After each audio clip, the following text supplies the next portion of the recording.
Temukan cara menulis buku yang memalukan untuk ditanyakan. Menurut orang-orang menjadi penulis itu gampang, dan cuman satset aja jadi. Nyatanya menjadi penulis itu sulit kalau belum tahu hal ini. Menurut gue Mimin, menulis buku dapat diawali dengan beberapa tahap penyusunan. Mulai dari tahap penyusunan ide hingga proses penulis. Tahapan ini berlaku untuk jenis tulisan apapun. Mulai dari menulis artikel, fiksi hingga menulis buku. Menulis dapat dilakukan oleh siapa saja yang mau. Hanya saja, ada banyak kendala yang seringkali dikeluhkan. Berikut adalah beberapa keluhan saat menulis buku. Baik itu buku ajar, buku fiksi ataupun buku jenis lain. Kak sebenarnya begini, Bagaimana sih bikin tulisan di awal-awal buku? Mengawali sebuah tulisan hampir dirasakan oleh semua penulis. Tidak hanya penulis pemula. Bahkan beberapa penulis yang memiliki jam terbang banyak acap kali merasakan hal ini. Dalam menulis buku upaya meminimalisir semacam ini, biasanya membuat kerangka karangan. Kerangka berfungsi untuk memudahkan penulis untuk menuliskan lebih lancar dan mengalir. Tidak hanya itu. Kerangka dapat dimanfaatkan agar penulis tidak keluar dari batasan-batasan topik yang akan dibahas. Mengingat, saat menulis sering terjadi pembahasan yang sebenarnya tidak nyambung dengan topik yang ingin dibahas. Adapun trik mengawali sebuah tulisan. Seringkali, yang saya lakukan adalah menuliskan apapun yang terlintas di kepala saya detik itu juga. Asal tulis di layar komputer. Memang dari segi EYD, dan struktur kalimat masih berantakan. Sering juga kalimat satu dengan kalimat yang lain tidak ada hubungannya. Dan terjadi kesenjangan yang jauh. Saya biarkan, sampai apa yang ingin saya tuangkan merasa cukup dan selesai. Setelah semua ide, pesan yang ingin saya sampaikan tertuangkan. Langkah selanjutnya, saya baca ulang tulisan saya. Saya pilih satu kalimat yang menurut saya menarik, kritis dan bagus untuk dijadikan lead. Kalimat tersebut saya copy, lalu saya taruh di lembar kerja baru. Dan saya mulai mengembangkan ulang, berdasarkan kalimat pertama yang saya pilih. Disinilah saya mengawali sebuah tulisan, dan kebiasaan ini saya gunakan untuk menulis buku. Gimana kalau mati ide gak punya ide? Mati ide bisa terjadi ke siapa saja. Mati ide terjadi bisa disebabkan kurang konsentrasi. Bisa juga disebabkan kita terlalu banyak intro. Baik intro mainan medsos, balas SMS atau bisa juga disebabkan karena kita ke kamar mandi. Dikatakan mati ide ketika kita merasakan bingung, ingin melanjutkan seperti apa dan bagaimana. Mati ide bisa disebabkan karena kecepatan berpikir kita dengan kecepatan mengetik tidak seimbang. Ketika kita menulis di laptop masih menggunakan 11 jari, akan memakan waktu lebih lama.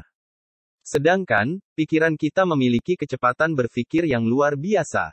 Berbicara tentang ide dan gagasan. Mereka memiliki kecepatan melaju jauh lebih cepat dibandingkan kecepatan motorik kita saat menuliskannya. Adapun beberapa cara untuk menghindar mati ide. Pertama, jika kecepatan menulis di komputer masih lambat, bisa kita antisipasi dengan membuat kerangka karangan, atau coret-coret di kertas terlebih dahulu.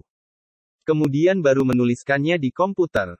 Tujuannya, agar semua ide, gagasan dan imajinasi kita tertampung dan tersampaikan semua, lewat pancingan coret-coret kita.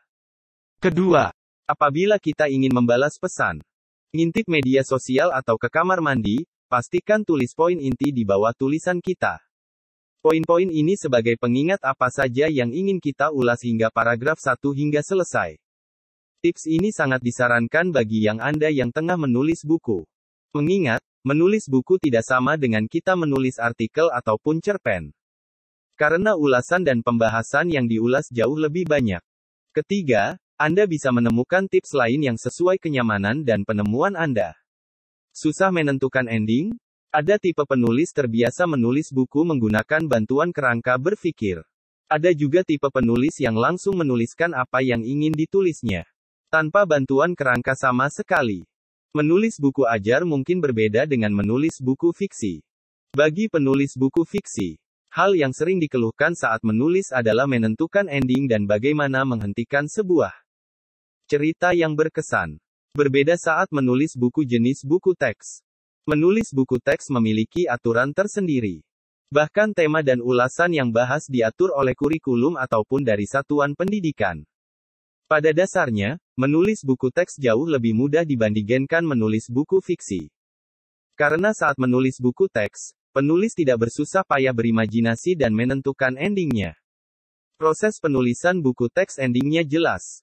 Ulasan yang dibahas juga jelas. Meskipun demikian, setiap penulis tetap memiliki selera masing-masing. Ada yang memang selera menulis buku teks, buku fiksi ataupun buku motivasi. Terus Kak, kalau mau diterbitinnya gimana? Selesai menulis buku hingga selesai, akan melahirkan kepuasan tersendiri bagi penulis. Lantas, setelah selesai menulis, akan muncul pertanyaan dan kesulitan, bagaimana mempublikasikan hasil buku. Ada banyak cara, mulai dari menerbitkan sendiri, menawarkan ke penerbit. Bisa juga dengan cara manual, menawarkan buku ke penerbit yang sesuai dengan karakter karya kita. Bisa ke penerbit mayor, minor atau ke self-publishing, yang kemudian, mereka inilah yang disebut sebagai media percetakan. Ada beberapa metode penerbitan. Ada metode royalti, jual putus dan ada pula yang disebut dengan print on demand. Dari kesemua itu memiliki kelemahan dan kelebihan. Di sana, penulis akan mendapatkan banyak fasilitas dan honor. Tentu saja, bentuk honor dan fasilitas berapa dan seperti apa tergantung kebijakan dari masing-masing penerbit. Setiap penerbit memiliki ketentuan berbeda-beda. Setiap penerbit juga memiliki karakter yang berbeda-beda.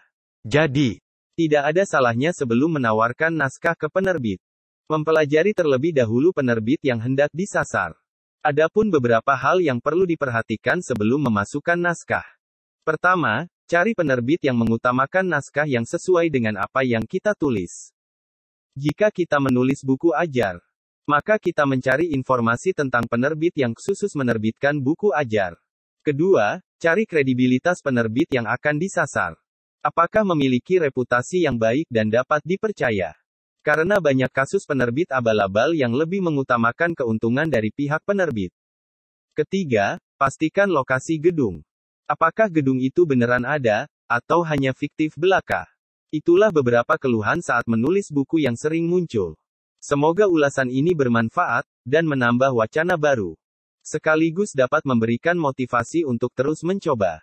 Kunci menjadi seorang penulis buku adalah konsisten, ulet dan memiliki niat. Dan, selamat mencoba. Apakah Anda sedang atau ingin menulis buku? Dengan menjadi penulis penerbit buku Guepedia.com, buku Anda kami terbitkan secara gratis, tanpa syarat apapun. Mau menjadi penulis pro? Masih takut kalau naskah kamu ditolak? Kirimin aja naskah kamu ke www.guepedia.com. Daftar sekarang di www.guepedia.com/jadi tanda hubung penulis.